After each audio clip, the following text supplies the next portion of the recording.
Começa agora. Diário Econômico. Um oferecimento do Canal Rural. Uma análise das principais informações que impactam os mercados, a economia global e do Brasil. Apresentação Marco Caruso. Bom dia, hoje é segunda, 9 de outubro de 2023 e esse é o seu Diário Econômico. Antes de tudo, meus sentimentos a todos que de alguma forma sofrem com os conflitos em Israel. Eu analiso aqui algumas consequências para a economia global e mercados, dos ataques terroristas, por dever de ofício. Mas, mais uma vez, perde o mundo civilizado e todos que têm algum apreço à vida. Alguns pontos para a gente ter em mente aqui nesse momento. Alguns analistas políticos que eu li no final de semana têm chamado esse ataque do Hamas de 11 de setembro de Israel pela proporção dele em número de mortos. Israel, inclusive, já declarou guerra usando um caráter oficial pelo estatuto do país, o que não acontecia desde 1973. Então é um evento importante, pensando assim em termos históricos, obviamente fora a parte humanitária.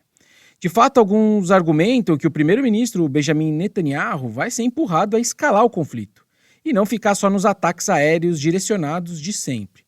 Ao mesmo tempo, muitos civis e soldados israelenses foram feitos de refém.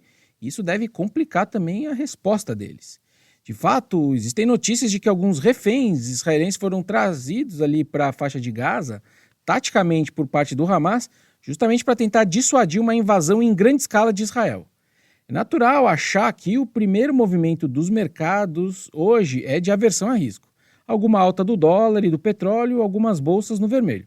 Mas, na minha visão, enquanto o conflito seguir restrito a Israel-Palestina, os movimentos deveriam ser relativamente contidos.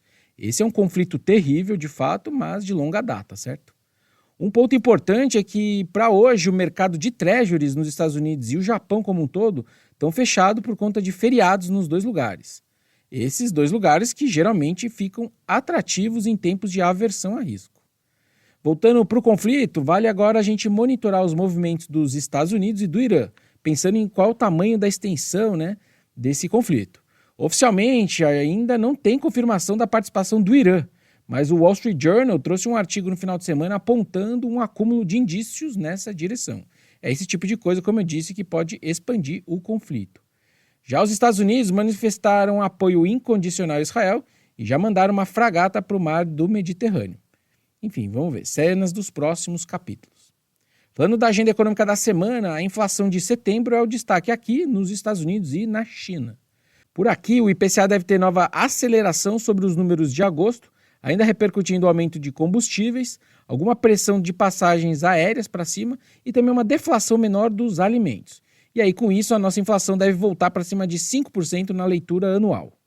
Já nos Estados Unidos, para quem não sabe, existem dois índices de inflação ao consumidor que são bastante acompanhados pelo mercado, o PCE e o CPI. Essa semana saiu o CPI de setembro, sendo que o tal do PCE já foi divulgado semana passada com uma surpresa positiva em termos de menos inflação.